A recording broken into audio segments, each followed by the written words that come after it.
You woke up this morning inside an economic system. You did not sign up for it. Nobody asked. It priced your bed, your breakfast, and the alarm that ruined your morning. Capitalism is so complete, so everywhere, that noticing it is like a fish noticing water. And here's the itch. No one designed it.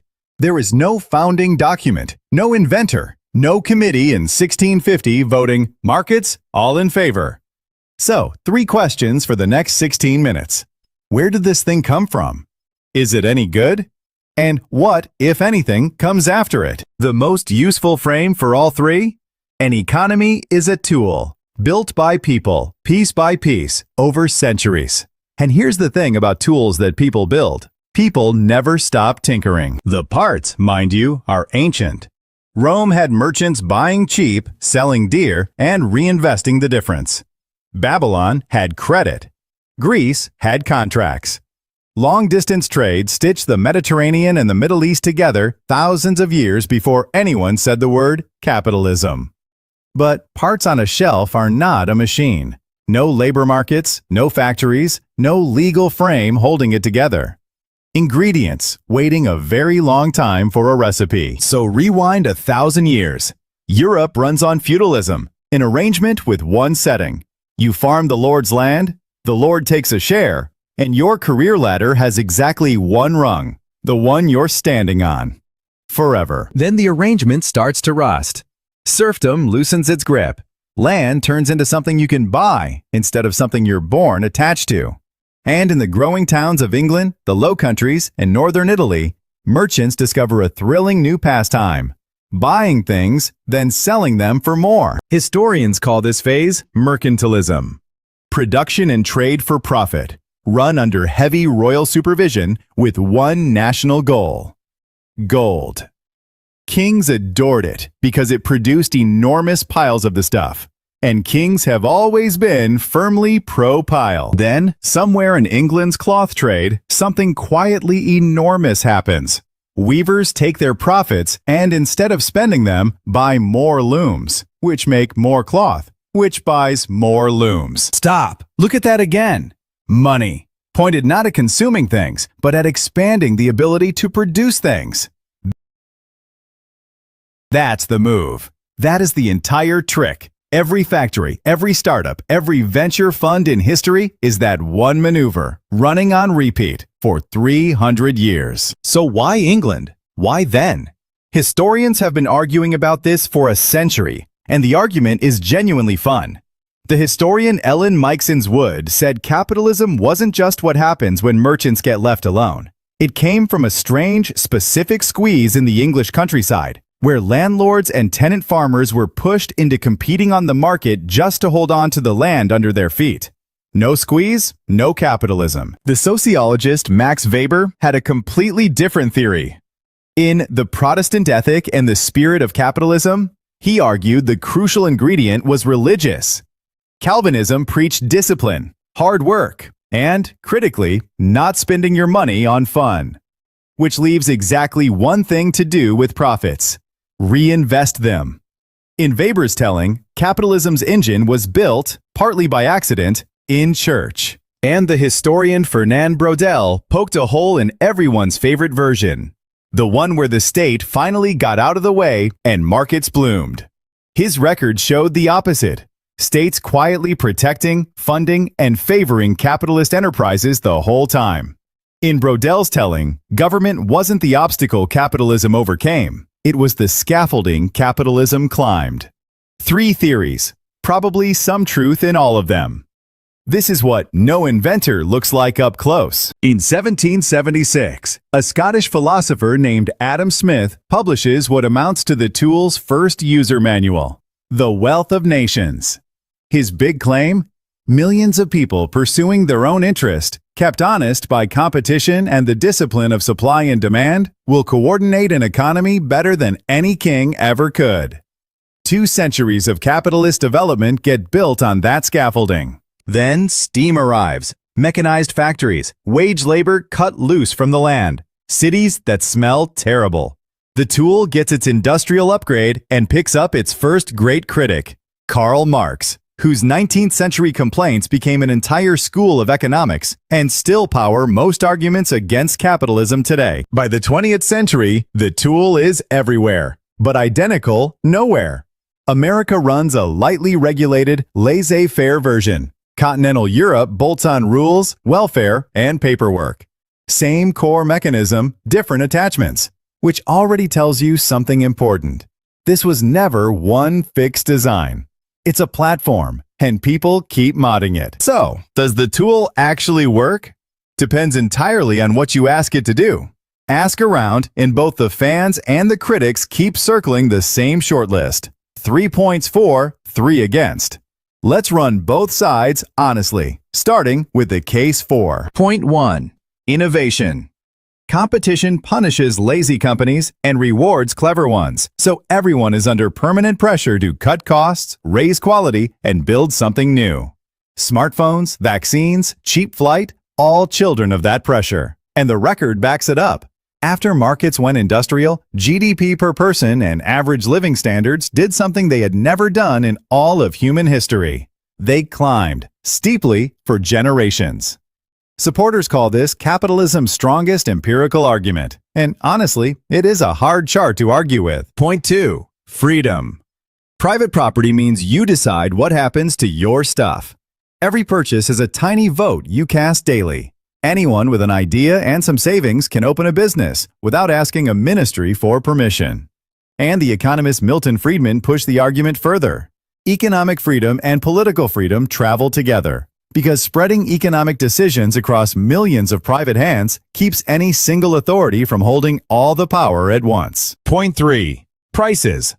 A price is compressed information. It tells the entire economy what's scarce, what's wanted, and where to send the trucks, with nobody running the calculation. A central planner would need to outthink millions of buyers and sellers making millions of decisions a day.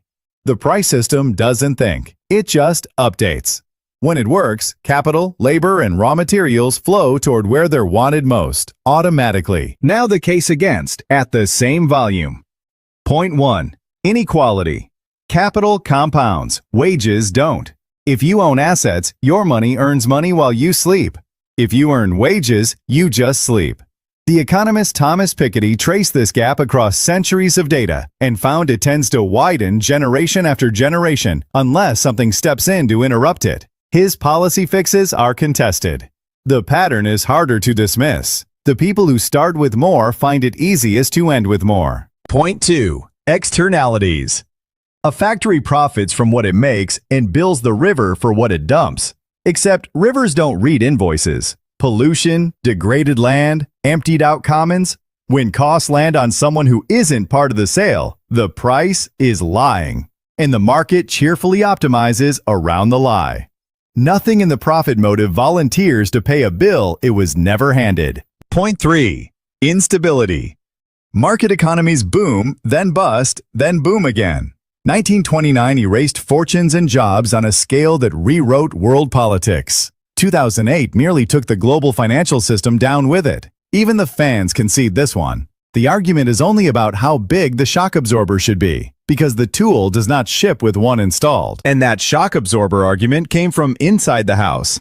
John Kenneth Galbraith, a thoroughly mainstream economist, argued markets need government intervention to dampen the swings because they do not self-correct without breaking things. Then he added a stranger observation about affluence itself. A society can grow spectacularly rich in private and stay shabby in public. Gleaming cars on crumbling roads. The tool, in other words, is precise about everything with a price on it, and blind to everything without one. Which brings us back to the workbench. When a tool has known flaws, you get 2 options: adjust it or build a different one. Right now, serious people are attempting both. There are entire academic networks devoted purely to studying what could come next. Meet the contenders. Stakeholder capitalism. Championed by the World Economic Forum's Klaus Schwab, says run companies for everyone they touch. Workers, customers, suppliers, communities, not shareholders alone. Best case, business grows a conscience. The honest risk, When the conscience is voluntary, it tends to evaporate exactly when profits are on the line. The Nordic model keeps markets and pairs them with high taxes and a thick safety net. Healthcare, education, insurance against bad years. Best case, innovation with a cushion. And several countries seem to prove it works. The risks come from both flanks. Taxes might dull the drive to build, and the underlying ownership structure stays exactly where it was. Democratic socialism goes further. Move ownership of major firms to workers or the public, while keeping markets around for coordination. Best case, the gains get shared at the source. The risk, shifting that much control without losing the price signals that keep the whole tool responsive. Degrowth, associated with scholars like Jason Hickel, argues the tool has a fatal default setting.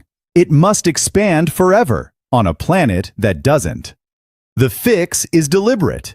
Shrink material consumption in rich countries on purpose, while redistributing the gains and working fewer hours. Best case, an economy that fits inside ecological limits. The open questions: how to shrink without mass unemployment? And which country volunteers to go first? Degrowth's cousins look outside the Western canon entirely. Buen Vivir from Latin America organizes economic life around living well within a community and its ecosystem, rather than accumulating past both. Ubuntu from Southern Africa starts from the idea that a person is a person through other people, and asks what an economy built on that premise would even measure. Neither is a policy package yet. Both are reminders that growth or bust was never the only question a society could ask. Worker cooperatives and the commons movement skip the grand redesign and build small. Firms owned by the people who work in them. Resources managed by the communities that use them. Best case, democracy at the office. The risk is scale. 40 owners can vote on everything, and some days they will vote on everything, including the stapler. Zoom out, and the risks rhyme. Lean too hard on planning, and you hit the calculation problem. The one economists have brawled over since the 1920s. Without real prices, planners are estimating demand with a blindfold on. Lean too hard on unregulated markets, and wealth piles up until it starts buying the referee. Even the gentle fixes carry a version of it. Regulate clumsily enough, and you smother the incentives you were trying to save. Which raises the scariest question, and it deserves better than a slogan. Does swapping systems invite dictatorship? Start with definitions because they get blurred on purpose.